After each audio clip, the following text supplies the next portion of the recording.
All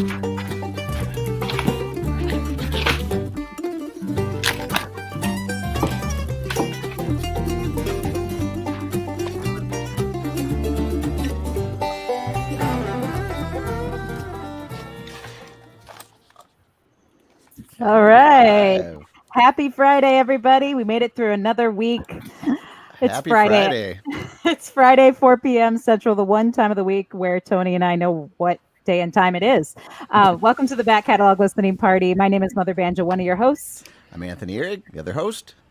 And today we have our biggest crew yet we've ever had live on the show. We have Rani Arbo and the full Daisy Mayhem band joining us from various locations. Whoa. Haven't heard that in a while. Well, why don't we start with you all? Why don't you each introduce yourselves, maybe even what you play in the band, and if you are drinking something today as part of our musical happy hour. Go ahead, Rani. Okay. I'm Rani Arbo. I play fiddle and guitar and sing in the band. I am drinking in, a Green River Festival Cup. This is an awesome festival in Western Mass run by our Signature Sounds label. And inside this cup is a little Ihrig IPA. Nice. Nice choice. Over to you, Andrew. So I'm Andrew Kinsey. I play the bass and banjo and mind games in the band. And I'm drinking in Cat's Meow. Very nice. I'm Anand. I play the Foo in the band. He plays and the guitar as well. And I'm just drinking in the atmosphere of hanging out. It's rich, real rich. It is rich. So, and Scott, what are you? I like to hit things that don't feel themselves, and I play what we've grown to call the Drumship Enterprise. So it's a little recycled, homemade hodgepodge of a drum set with suitcase, tin cans, cardboard box, and various other random recycled items. And oh yes, go ahead. Oh, I was just going to say, if anyone has, if you all have not seen Rani Arbo and Daisy Mayhem live, you have to check out Scott's Drumship Enterprise because it's pretty amazing. So just putting that out there. Anyway, what are you drinking? I'm drinking from our local brewery, Forest City, here in Middletown, Connecticut, and IPA. Nice. Well, I have made a special cocktail for today because I was so excited and I had the time. So I made myself a little. Oh, there we are. It's kind of like a more spicy screwdriver. It's orange juice and some clove vodka and cinnamon. Ooh. It's quite tasty. So cheers! Delicious. I don't have a name for it yet, but it's very tasty. And I'm going with the Surly Coffee Bender. I needed a little extra caffeine today, and it's just a tasty brown ale. So. Yes, cheers to you. It's great to have you on the program, all of you, and cheers to all you out there. I see a lot of people out there already. We have folks from, looks like all over the country, Vermont, and it's nice to see your faces, says Jen. And happy Friday from Beverly. Our friend Joe from South Minneapolis, cheers. And Anne is drinking tea from India. Ooh, nice. All right. Matthew Winters says Ihrig IPA, good call. All right, man, with you. Yeah, and it looks like my parents are tuning in from Litchfield, Connecticut. So folks from all over, and of course a lot of Minnesota folks as well. And shout out to Mike Buckman. It's nice to see you, Mike. Right on. Nice. Well, we are so excited for today's show. We were joking before we got on that this is a little bit like Brady Bunch with all the faces, and we're excited because we've never gotten to have this many folks on the show together at the same time. So we don't know what will happen. And they were saying that they haven't seen each other, except for Ronnie and Scott, because they live in the same house. They've probably seen each other, but less than you would think. And anyone the house isn't that big. Well, I was going to say, anyone who's seen this band live knows that we interrupt each other all the time. So just get ready for that. Here we go.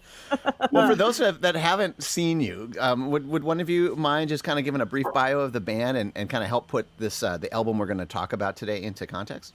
Absolutely. So this band turned 20 years old this year. Wow. We formed in 2001, I would say, at the end of a 9-year stint that Andrew and I had in the band Salamander Crossing. And that band, fell apart as so many bands do. And we picked up the pieces with the first album that we called Rani Arbo and Daisy Mayhem. And that was Cocktail Swing in 2001. And in the course of making that album, we really were so lucky to connect with Anand Nayak. That's a long story how we found each other, but he came on that album right kind of when we were in the middle of it and sang some great harmonies and then joined the band very shortly after. So this Gambling Eden, which we released in 2003, when I think we made it in the winter of 2003, was the first band that we made with Anand together as the band that has then now lasted all this time. No personnel changes, no therapy, at least not collectively. And it's just awesome. So it's fun to look back at this time. Yeah, the only thing we've really lost has been some hair. Oh yeah. I love it. Well, this album has gotten a lot of rotation on my player over the years. In fact, I was picking out my CD copy, and because I still have CDs, and the whole case is all cracked because it's just gone on a lot of road trips with me. So I'm very excited about talking about these songs and hearing a little bit about them. If folks out there are new to that catalog listening party, basically this is exactly what it sounds like. It's a listening party. We listen to songs, we talk about them, we answer your questions. So feel free to hop on the comments if you have questions for the band at any point during the show, and we'll try and get to as many of them as we can. So you said this was the first album sort of with a producer that wasn't yourselves. And where did you record this album? Somebody else want to go? Sure. We recorded. Okay, go ahead. Yeah. Oh. It was a recording studio. Hey, you. We went out to a studio out in Rhinebeck, New York, called The Clubhouse. And it was a remarkable place. This guy Paul had built it in an old barn, which he had beautifully remodeled. It had an enormous. One of the things I remember most about it had this enormous window. Like one whole side of the barn was this beautiful window, and amazing mic collection and a great mixing board and a mellotron and all kinds of other really fun audio toys. I vividly remember Scott getting set up with his drum ship with this. Do you remember that, Scott? You had this whole extra bass drum in front of the drum ship, and it was all covered by a carpet, and there was a mic in between them, and it was very, very elaborate. But it was one of those really beautiful studios that kind of right off the pages of a magazine, and it was it was our first time as this quartet recording together, so it was really kind of like jumping in the deep end. We were working with Dirk Powell, who nice. Many of you know is brilliant musician, and he was coming up from Louisiana to work with us on this record, and I can't quite remember how many sessions we had. Was it 2 or 3? I don't remember. I remember we got to sleep over there, and that was. And one of them was a blizzard. There was a big blizzard, so that was really fun to be blanketed in there and stuck in a recording studio. It was pretty fun. Yeah, in fact, it was that enormous window on the side of the barn. I remember we were recording the song "Closer" by Rust Farm, and the snow was falling, and we were playing this song. it's one of those kind of permanently etched into my memory moments. And we're going to play that song again just today. So, yeah. Yeah. And speaking of snow and cold, this first track that you picked to listen to today on the show is Finland. And what can you tell us about this song, or do you just want to chat after we listen to it together? I don't have an origin story for this song, so let's listen to it and we can talk about it if people have questions after. Yeah, I can make one up. Excellent. This is Rani Arbo and Daisy Mayhem, Finland, on the Back Catalog Listening Party.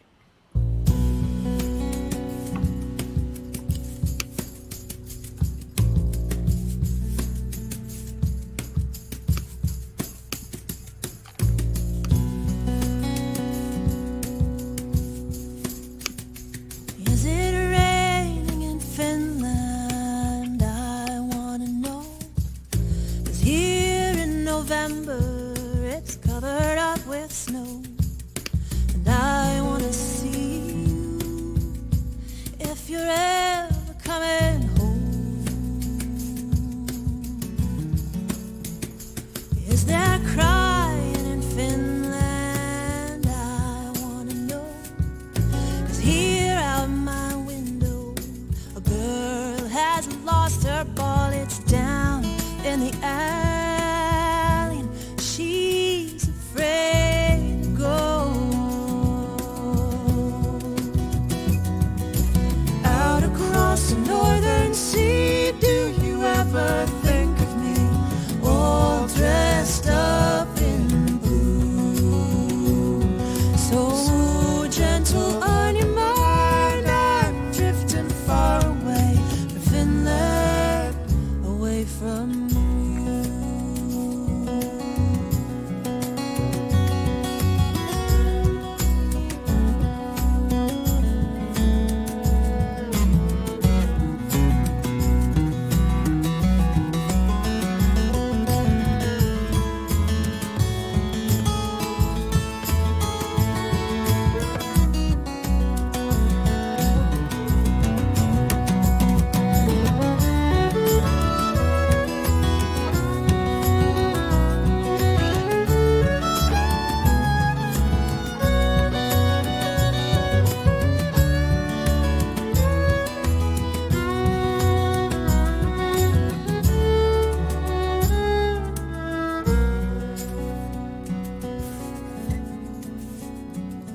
Is there something in Finland I want to know? Asleep in the darkness and under the ice and snow, something that holds you.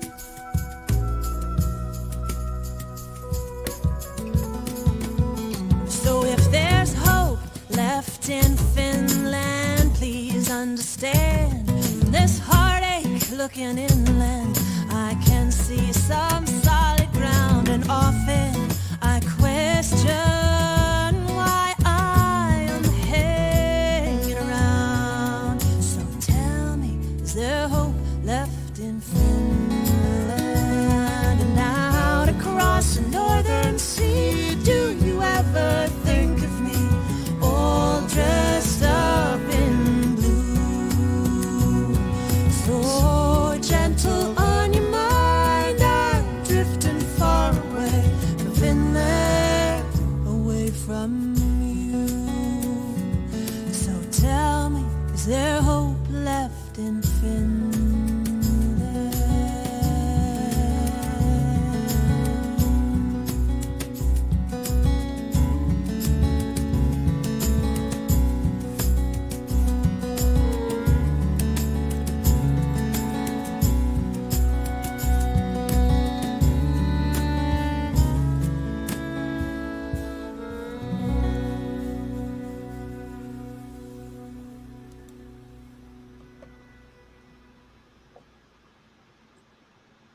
Damn, who was that? Not bad. Oh, this is so much fun. Wow. First of all, there's all kinds of dear people on this feed here, so I just have to shout out hi to Amy and Lucy and Steve Winters, and oh man, this is killing me. And Matt. Oh my gosh. I want to, I That don't one- even, tell a story about this song so much as, I think that tune is very indicative of my songwriting, which is heavy on the metaphor, with the point of making a song that people could find their own way into, that it's sort of undirected, not a lot of goalposts, get in there however you want to. But what struck me listening to this was remembering back, and we don't have to go through the mixing process piece by piece here, but this album, when we went to mix it, Dirk worked with a mixing engineer in Louisiana, and we'd always been a folk band, playing our acoustic instruments on stage, largely, either basically amplified. We're playing with this Drumship Enterprise that doesn't really have a strong bass drum. It's got a suitcase that we amplify to make it sound more rich and full. But when we mixed this album, this particular engineer just really beefed up the bottom end. So that's like, there's all this depth and low end richness across the whole album. And I remember, and maybe you can talk to this too, when we got it, the first mixes back, we were like, whoa, this is just us, but it didn't even feel like folk music because it had so much it felt more epic than we did. And that I was just remembering that reaction to the mix, kind of loving it, having to get used to it. And I feel like that was on display in that particular tune. Yeah, when the rhythm section comes in strong, like 3/4 of the way through, it's just, it sounds amazing. Just the depth of the sound, especially Production on the low overall end. is kind of blowing my mind, especially 2003. I mean, like that. I could see it. It doesn't sound as unusual now to me, but I could see that sounding a little different back then. Well, we actually played all the instruments. I kind of feel. I just kind of feel like folk music, or acoustic music in general, has started to develop. There's more of that. You guys were just trailblazers in this case. Well, a lot of that was Dirk Powell. I mean, I think Dirk was such a traditional musician. That's what he's known for. But he really came in. My impression of him when we first met him there in the studio was that he was listening to the Beatles' White Album at the time, and he was kind of starting his being a producer, and he really wanted big. I think he was kind of into that just big rock and roll sound, despite his traditional background. It was a very interesting mix. He's got a lot of kind of edge to him, that way. Anyways, he's not stodgy traditionalist by any means. Yeah, and it seems like a perfect fit for your band and this album, which is, again, your sort of first really representative album as a band, is that it's very eclectic, just as you are, both the music and the song selection. And in this case, this is an original, Ronnie. So is there anything that you remember about the writing of the song at all?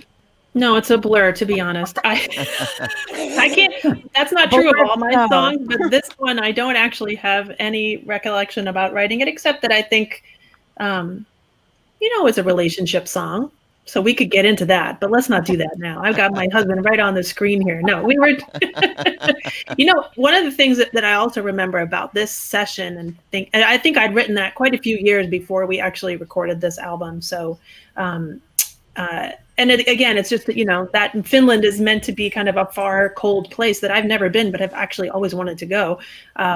So the North has always been a place that I have been very fascinated by. So using that idea as distance, as coldness, as, how do you cross distances in relationships, and what does it mean to navigate that? So if you want me, there's my little soliloquy about that. But Ronnie, why not Sweden? Yes. We played it at the Kennedy Center Millennium Stage one year. And as you might imagine, at the Kennedy Center, it's a free show, and everybody who works in the area just kind of waltzes in and out to the shows, on their lunch break or whatever. And so this gentleman came up to me after we were done, very well dressed, tall man, and he said, "I liked this song, Finland, but why not Sweden?" And he was the Swedish ambassador. Oh, wow. There's that. One thing I'm remembering listening to this song is that I think this might have been the first song, certainly the first original song that really kind of has the sort of this signature of this band, of this group of people on it. I remember I have sort of vague memories of rehearsing this and working out these parts and kind of getting this groove to come out. And it was in a lot of ways it's a song and it's arrangement that really showcases what the four of us were bringing into this band that was different than what you guys were doing before. Mm-hmm. And kind of continued through a lot of what we then proceeded to do in the following years. But the things that spring to mind are, the amount of space around what Scott's doing, the prominence of Andrew's bass, and then the like harmonically too, the harmonies, the chords of the song themselves, it all. To me, I think this may be kind of the first real like Daisy Mayhem song. Interesting idea. Cool. I love that. Yeah, really great stuff. If folks have questions out there, feel free to throw them in the comments. In terms of requests, obviously we are focusing on this 2003 release, Gambling Eden. So we're going to be playing songs from that. But we encourage you to check out all of Rani Arbo and Daisy Mayhem's catalog. And there's the website, so you can check it all out, including this album as well. You can get it digitally. I believe it's out of print now. So if you have a CD copy, hold on to it tight. Ronnie? Oh, no, that's all I was saying. Yes, hold on to it. Yes. Or sell it to me. You could say, I do not have a CD. So Tony's in the market. Let me know. So yes, I'm willing you can to. upcharge it and he'll buy it. Yeah, it sounds so good. I mean, just the WAV files and that I have, the nice high quality. You definitely want to get this one on CD, from the production to the instruments to the songwriting. This sounds great, you guys. Yeah, really good. And by the way, Anne mentions that there is a Finland, Minnesota. So next time, if you get back to touring and return to Minnesota, you'll have to make a stop in Finland, Minnesota, the big metropolis. But as I mentioned, there is a wide variety of styles of music, which is kind of what you're known for. You incorporate a lot of different roots music as well as the original songs in there. And the album actually kicks off with a Leadbelly song. And then this Finland is a second track. And then we move into different territory as we get to this, your version of this Georgia Sea Islands tune, Turtle Dove. You want to talk about that? Yeah, and I'll keep it short because I know we've been talking a lot and we need to get back to music. But I've sort of did a deep dive on Georgia Sea Island music in the early 90s, or actually even before that when I was in college, and really fell in love with the singing and playing of Bessie Jones in particular and the Georgia Sea Islands singers in general and that music. And so I brought some of that music to this group, and we have actually covered a song from that tradition almost all of our albums. And so we want to play this and play it. And I also want to preview, show you a picture of Bessie Jones and play you a little bit of her singing this song. And of course, the older we get and the more the world changes and the more that we understand the complexities of the music business and cultural appropriation and all of the inequities that are going on right now, the more that different ways that we think about covering music from other cultures. So this is something we've been talking about and thinking about for a long time. Bessie herself was someone who in her later years took her music all over the US and taught her. She also taught a lot of children's games and plays. She took that to educational institutions all over the country. And if people love this music, I would direct you to a band that's working right now. The Georgia Sea Island singers are still singing out there doing their thing. And also there's a really amazing band called Ranky Tanky that's also from the North Carolina, Georgia coast. South Carolina, Georgia coast. And they're doing this music and taking it around the world in really interesting ways. So we're going to just play you a little bit, a verse of Bessie singing, and then we'll just move into ours. All right. That's way back. Take her down and drew his wing. They take her down and drew his wing. I need him drew his wing. They take her down and drew his wing. Went on Zion, healed the slain, Adam and Eve do, do. Adam and Eve, don't tell that to me. Let's meet me at the door. Don't tell that to me. It's salsa la do on salsa ring.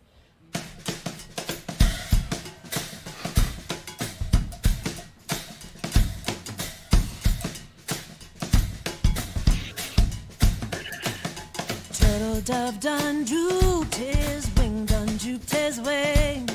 Turtle dove done drooped his wing, done drooped his wing. Turtle dove done drooped his wing. High on Zion's hill he sings. Adam and Eve, do, do. Adam and Eve, tell it to me. Meet me at the door, won't you tell it to me? Sasalado on Salasuri. My name is written on David's line, on David's line. My name is written on David's line, on David's line. Yeah, my name is written on David's line. I'm going to heaven on the wheels of time. Adam and Eve, do, do. Adam and Eve, won't you tell it to me? Meet me at the door, won't you tell it to me? Sasalado on Salasuri.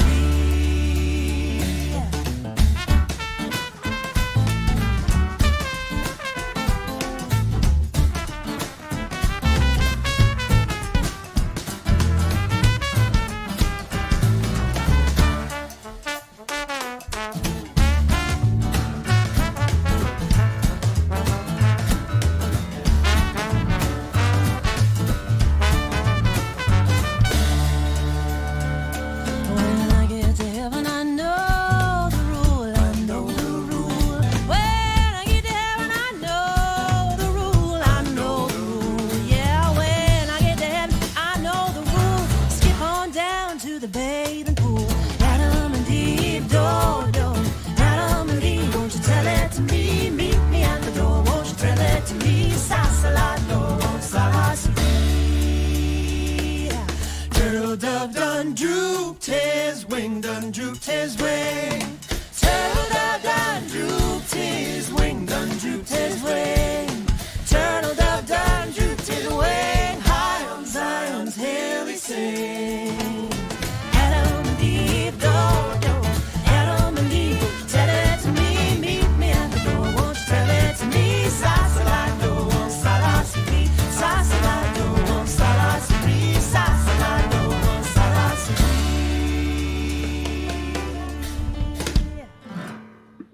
All right, Rani Arbo and Daisy Mayhem from their 2003 release, Gambling Eden. That was Turtle Dove. A lot of folks loving the music, and man, I love the sort of New Orleans feel that you get on that album. I know, obviously, Dirk Powell knows a lot of different kinds of music. It's certainly Cajun, and I'm sure is familiar with the New Orleans style. I don't know if that's how you set out to do it. Album. I know, obviously, Dirk Powell knows a lot of different kinds of music. It's certainly Cajun, and I'm sure is familiar with the New Orleans style. I don't know if that's how you set out to do it. Looks like we're getting a bit of a loop here, but but knows a lot of different kinds of music.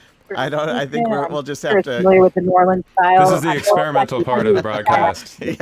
Yes, we are. Yeah, it's a work in progress. All right, but It's an Alvin Lucier cover. I think one of us was sneaking over to YouTube to chat. Sorry I about think that. that might have been it. Because we just can't stay away. We can't stop talking. There we go. All right. Scott, you want to talk about that New Orleans feel? Oh, sure. No, Because we just can't stay away. We can't stop talking. There we go. Scott, you want to talk about that New Orleans feel? oh, sure. No, shit. Because we just can't stay away. We I'm can't not sure what's going on right now. Scott, you want to talk about that New Orleans feel? Oh, sure. No, shit. We just can't stay away. This is a performance art piece. Talk about that New Orleans feel? Wow. Sure. All right. Well, This is a performance art piece. why doesn't everybody try muting, and we'll see which who's the culprit. Oh, it was Ellen. All right. Well, Ellen's the culprit. Sorry about that, everybody. A little snafu. That's what happens here. It was about to get really interesting. It was. I was waiting for the drum monster or whatever. The beat was about to drop. Yeah, I was waiting for Just it then. too. It was getting hype. Well, okay. I think we're ready for you, Scott. Do you want to talk a little bit about that? Sure. No, well, I've always been such a fan of the music of New Orleans, and especially the second line drumming and the marching band and parade band stuff, like from the Wild Chapatulas, Wild Magnolias, and all those folks. And when I heard Bessie Jones singing that is sort of what I heard over or under or along with that groove. And so it was just a really fun opportunity to get to do some layering of rhythms, and then to have Dirk's Louisiana help along there too. It was just a treat. So it sounds great. Isn't that the song where we had the tack piano? Yeah. That Dirk played. And do you remember the horn players? Yes, they were incredible. Yeah. And who was it? Wasn't it that Dr. John had just been in the studio? That's why there was a tack piano in the studio. And if you don't know what that is, it's a piano where there's literally tacks put into the hammers. Oh, wow. So if you listen carefully into that song, there's kind of a thing that's there, and that no one does that, but it had been there just because Dr. John had just been in the studio for a session like right before we got there, which was crazy. That's pretty bonkers, right there. It was bonkers. Right? His magic was still on the keys. Yeah. And some people were asking about the arrangement of that song, which we kind of put together with the four of us, based around Scott's groove, and the idea was to kind of make it feel like a party, or like a second line kind of party on the street in New Orleans, and then Dirk took that and ran with it. It was really pretty amazing to watch him work on this tune as well as other songs on the record. We had these horn players in, and he just kind of worked out the parts with them in the moment. They were just amazing. The kind of musicians who play something and it's great the first time, and they play it again and it's even better, and then you're done. And then he ran over and worked out this part on the tack piano, and it all came together. It was a real just a joy to be a part of a process like that with so many skilled folks, and have it turn out that well. Well, it sounded fantastic. And I think one of the things that really struck me about all the tracks on here are the rhythms. Like, Scott, were you listening to a lot of Medeski, Martin, and Wood or something? Because when I was listening to these tunes, I mean, like, it's not the kind of rhythms you would traditionally hear in not just this song, but other ones we're going to hear today, in music with fiddles and traditionally acoustic instruments. What's your background? Well, I think that's one of the things that I've always loved about this band, is that we each come at our songs from such a different musical background.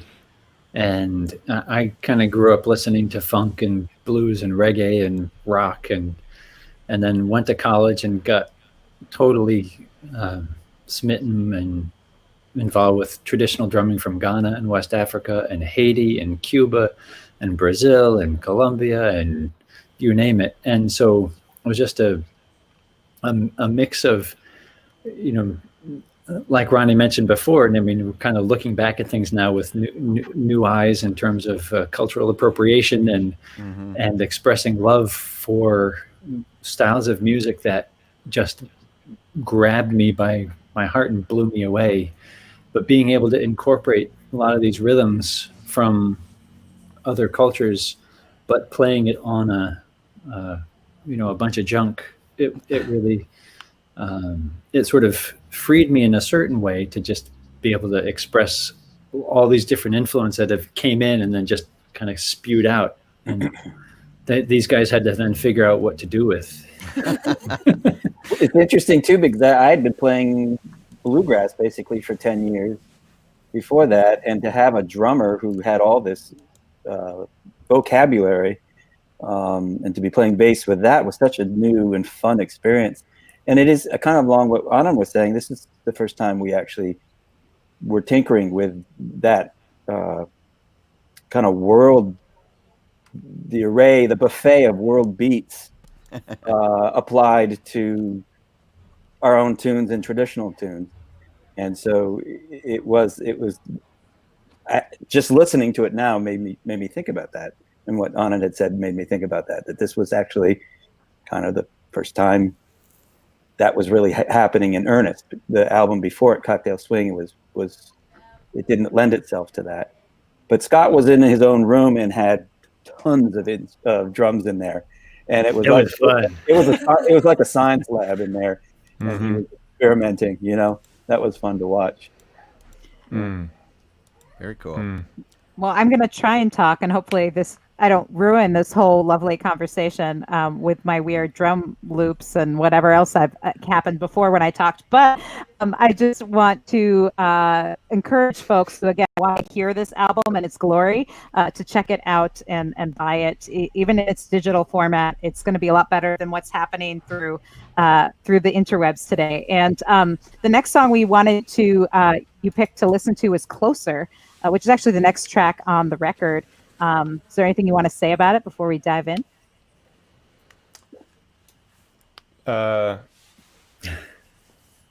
We got the song from so there was a duo called Rust Farm, comprised of Chris Moore and the late John McGann, who later, or I guess around that time, was teaching at Berkeley and was very much involved with launching the whole Americana program there, and was much loved by his students. But they wrote incredible songs, and this was one of them.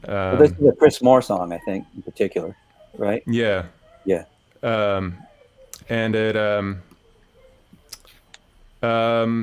I think, Ronnie, I think you referred to this as it was kind of like a Buddhist spiritual.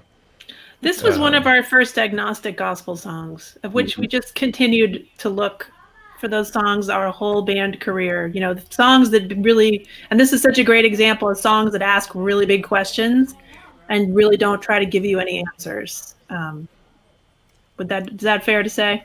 Sure. Yeah. And this is the one where the snow was. So while you're listening, picture this window and something like 2 or 3 feet of snow was falling the whole time we were recording this song, and it was here's my dog. Nice. And it was just an amazing kind of almost like an out of body experience. Whoa, easy there. Well, us here in Minnesota can picture that. It's a little snowy and wet here, and all those folks out there, close your eyes and listen to Rani Arbo, Daisy Mayhem, Closer on the back catalog listening party.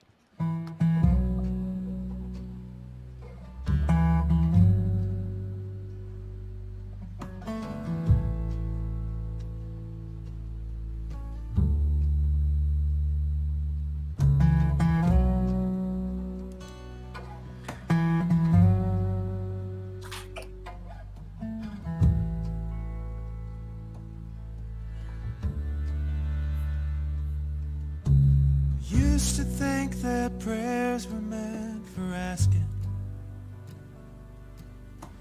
plead for some solution from beyond. On my knees expecting restitution, like a pebble turned to ripples on the pond. But the answer always came back in a tangle, like vines climbing up the side of a hollow tree. And now I think that looking up and wondering is just the place I really wanna be. I'm getting closer, closer, closer every day to the river flow within the river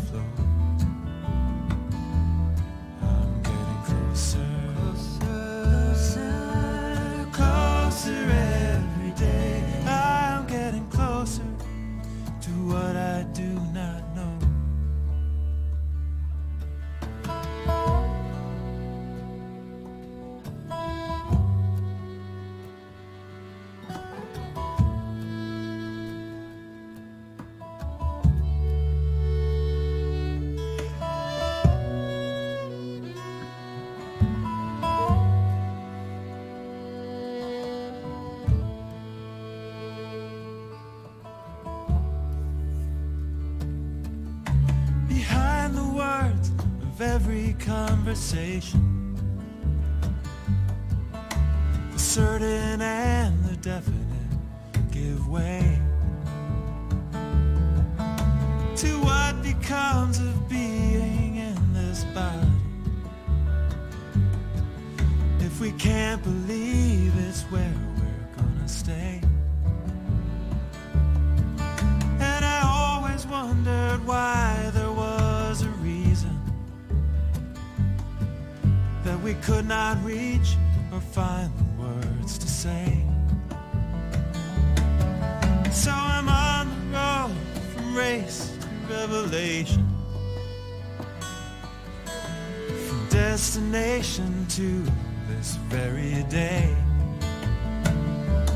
I'm getting closer, closer, closer every day to the river flow within the river flow. I'm getting closer, closer, closer, closer every day. I'm getting closer to what I do not know. Searching seeds will float down from the mountain, some to sink, others to decay. But in their company, a few survivors will ride that ragged road to their only way.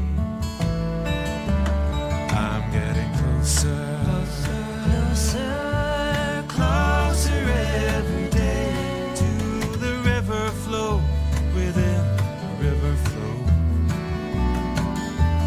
I'm getting closer, closer, closer every day. I'm getting closer to what I do not know. I'm getting closer to what I do not know.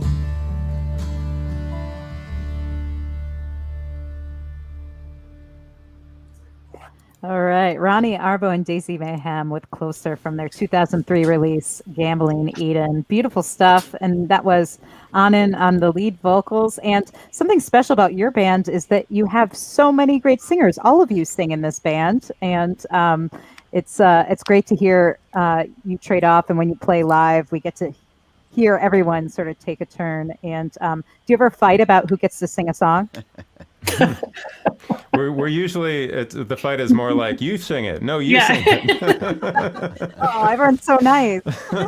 You know what crossed my mind when I was listening to that harmony, like that chorus, was what a like physical and spiritual and emotional pleasure it is to sing harmony with these guys. Just like singing harmony is pretty much my favorite thing to do, way more than singing lead. And so it's just been amazing. What a gift to be able to do that with people I love for so many years.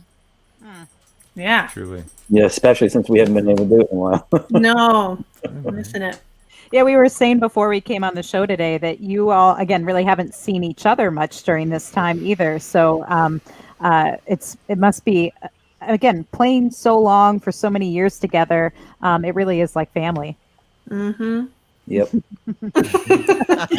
In all ways. Yeah. Oh man. Well, if folks out there listening like what you're hearing, again, throw something in their tip jar because they haven't been playing. So you can throw something in there, and until we can see them again performing live, we'll enjoy chatting with them. And if you have questions, again, we'll try and squeeze in as many as we can before the end of today's show. And I was thinking, you were talking about the agnostic spirituals or agnostic gospel songs, and there's several of them on this record. I was thinking, especially as we were listening to Closer, I was like, The Road to Heaven, also has that sort of thing about a journey, a kind of spiritual journey, and there's a lot of that throughway on the record. Is that just something you guys discovered that you all kind of shared, or how did that develop? That's a really good question. Well, we listen to gospel music, but Andrew also was a religion major back in college. And I believe, sorry. I believe at Oberlin College, right? My alma mater, I think. Oh, that's your mater too, huh? Mm-hmm. And I grew up as a chorister in a cathedral, so my whole like childhood experience of singing was the idea that you were there to create space for people to reflect and find quiet and find something peaceful inside. So that to me feels like it's been central. But I think that we kind of brought some of those songs to this record, and it wasn't. Correct me if I don't know if this resonates for you guys, but my memory is that after this record, we were kind of like, oh, that felt really good. Like we want more of those. And I'm not sure that we were even able to say that that's what we were looking for until we did it.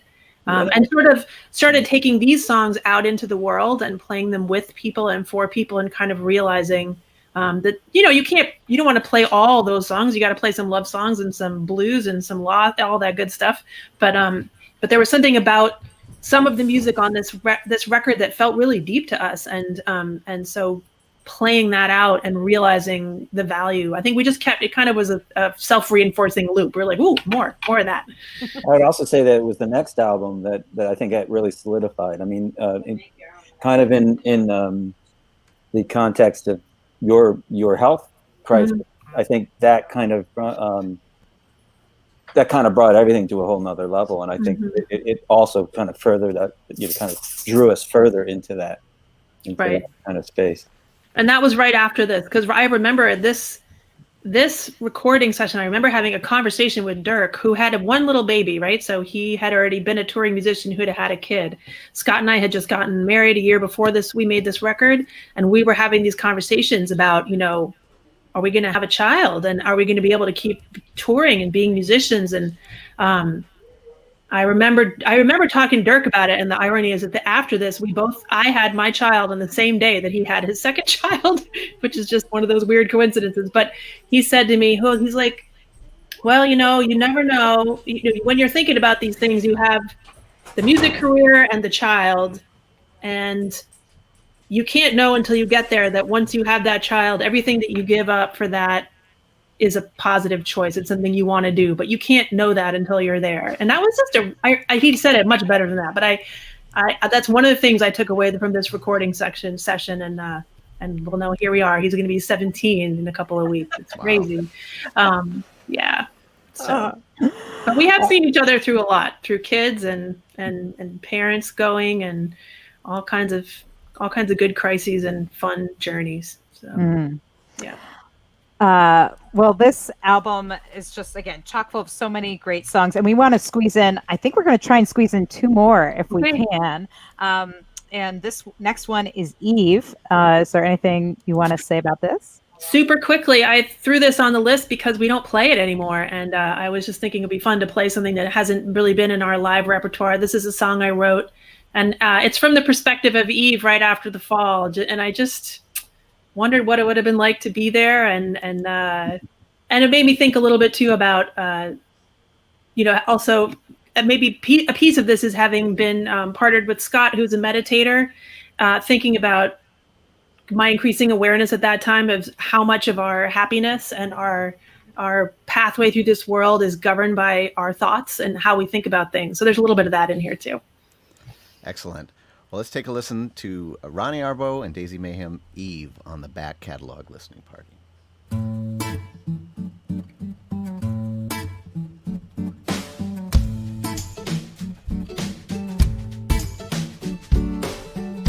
After the fall, I didn't feel. After the fall,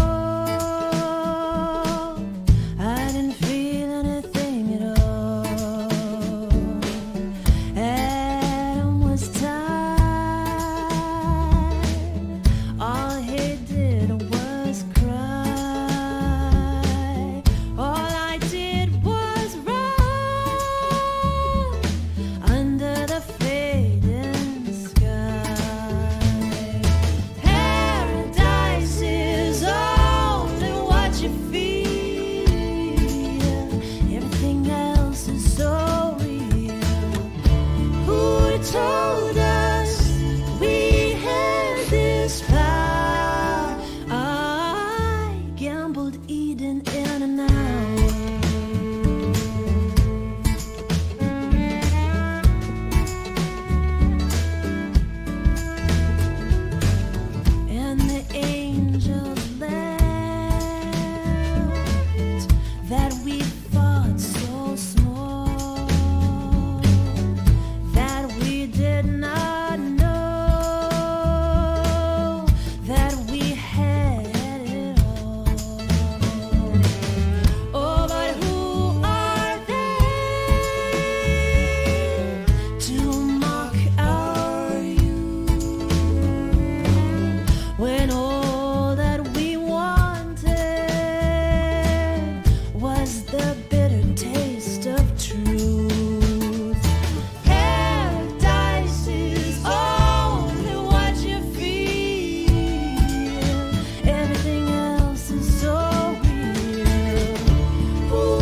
Rani Arbo and Daisy Mayhem with Eve from their 2003 release, Gambling Eden. And Rani, you mentioned you don't really play it live. Does hearing it again make you want to play it live again? Kinda. Yeah. That sounded great, you guys, man. Again, the grooves, man. I gotta say one thing about that groove. So everybody needs to go out now and find Prince's song called Tambourine. Oh yeah. And that drum groove, I have to admit, I completely lifted from his song Tambourine. Nice. And Yeah, sounded it's just the interaction between the rhythm of that and Anand's guitar parts and Ronnie's, all these different things. I just love the way that all came together. And the that was vocals on that too. Amazing. The layers of vocals on it. Really nice. The high soprano is my dear friend Indra Rios Moore, who's an amazing person, amazing singer. Yeah. That was fantastic, you guys. And Andrew, you mentioned you played bluegrass before this. That's a far cry from 1 and 5. So if Scott was lifting from tambourine, how about you, man? What are you listening to? I was staying out of the way. I mean, what's interesting is that I was listening to that and realizing that this was kind of this experience of someone kind of walking into a new land and just kind of walking down the street and looking around and trying not to stick out, you know, and there's so you know, the bluegrass bass is a very empty, not very busy style anyways. And so I'm still in that mode listening to this album. I'm still playing that way, but maybe even a less so. And with so much going on the drums. Well, it really stood out to me, the kind of you know, you guys playing off each other, like in the space that you left, both of you. I think it was really incredible rhythm on that. Well, a lot of what I think, coming from the bluegrass world is kind of emphasis on how you're attacking the note, whether you attack it early or if you attack it in the middle, and how long you hold the note. And so that it kind of playing with the drummer was a lesson in that of that a lot of your rhythm is in what you don't play, and how kind of what nanosecond you wait before you hit the note, that sort of thing. Absolutely. And so I listened to it. I was like, oh, that was an interesting time for me. Well, great stuff. We're going to try and squeeze in one more song, since folks are loving the music, and so many folks commenting on how great it is to see all your faces and listen to this music with you, because they miss seeing you live. And probably last time I saw you play live might have been New Orleans for Focal Lines, possibly. A year ago. So yeah, that was and a year ago, wasn't it? Crazy. Amazing. And a COVID nightmare. Like 3,000 folkies crammed in a hotel for the weekend. Yeah. Exactly. But we're going to listen to one more song. This is The Farmer is the Man. Anything you want to say before we dive in? This has a Folk Alliance story, because this was a song that we learned from Frank Lee, who was a big Fiddling John Carson fan. And he played this. We jammed out with him at a Folk Alliance. I don't remember which one, but in a room, and we just had so much fun playing this song and other John Carson songs. And it just stuck with us, and we do it very differently than we did it in that hotel room. But it is, you know, we're kind of like, we've made a joke. If you've seen the movie Finding Nemo, there's that scene where the seagulls go mine. And this band has always felt like, you know, we're like a seagulls flying around the country, saying, you know, finding songs, you know, in very strange places and thinking mine, you know, ours. And it's all from happenstance and the people that you meet, and that's probably the best way to learn a song. And I had a horrible cold during this session, which kind of added to the farmerness of the song. Awesome. Well, imprinted forever here. Rani Arbo, Daisy Mayhem, The Farmer is the Man on the Back Catalog Listening Party. Oh, the farmer comes to town with his wagon broken down. Oh, the farmer is the man who feeds us all. If we'd only look and see, well, I think that we'd agree that the farmer is the man who feeds us all. The farmer is the man, the farmer is the man, buys on credit until fall. Then they take 'em and they lead him from the land, and the merchant is the one who takes it all.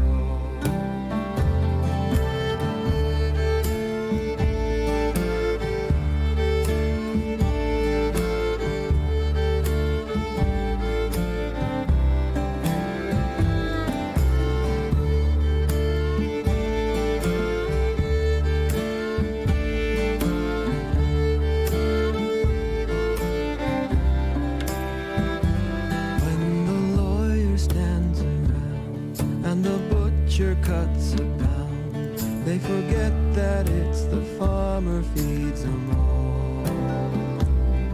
And the preacher and the cook go a-strolling by the brook, they forget that it's the farmer feeds them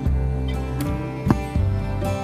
The farmer is the man, the farmer is the man, buys on credit until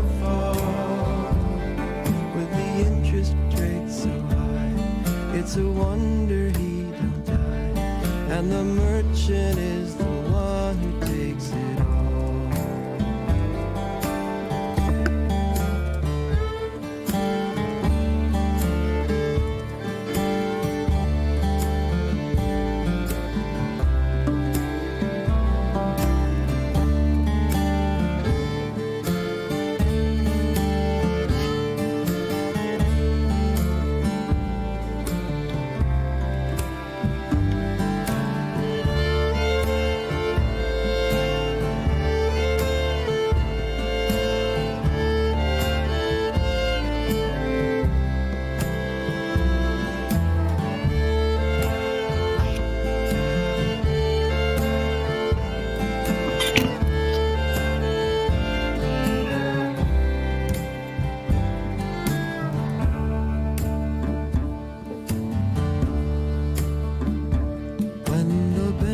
Says he's broke and the merchant's up in smoke, they forget that it's the farmer feeds them all.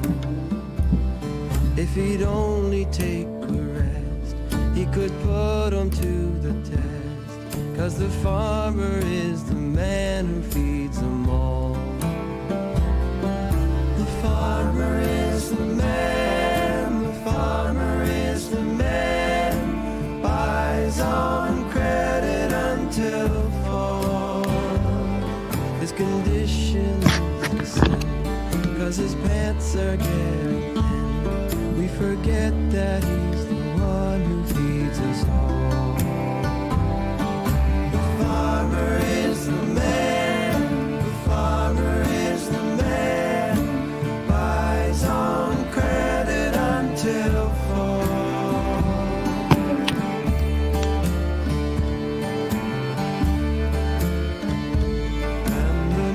Is the one who takes it all.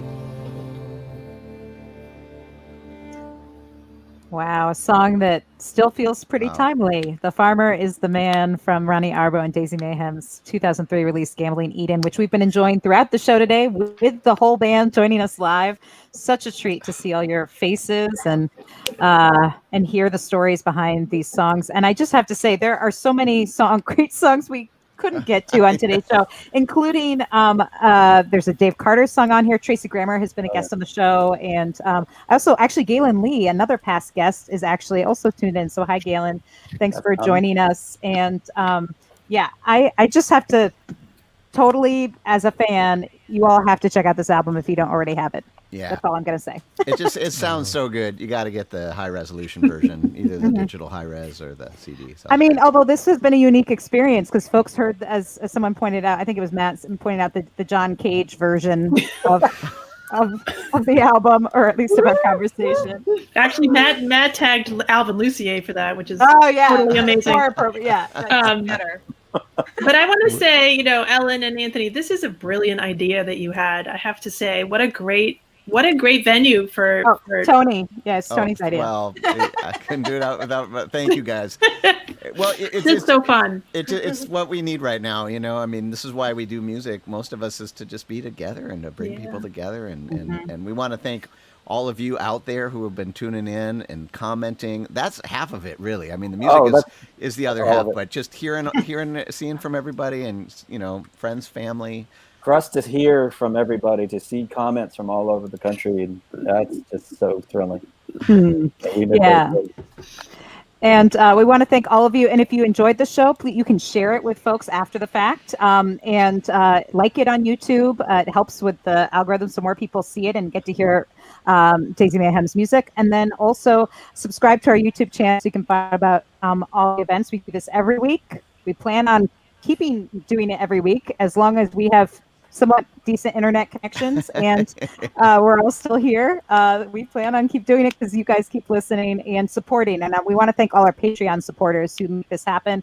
Penny, Ann, Alinda, Bevan, Connie, Vaughn, Alan, Chris, Alex, Becky, Galen, Peggy, Joe, Jim, Beverly, and John, and maybe you. If you want to join the party and get more involved, get into after parties, find out about other concerts, private Zoom concerts, you can do that as well. But mainly, just keep tuning in and sharing and supporting the artists that we have on the show, because that's really why we do it. We want to make sure there's not that in the future we'll be listening to the 2021 Rani Arbo and Daisy Mayhem release as a back catalog.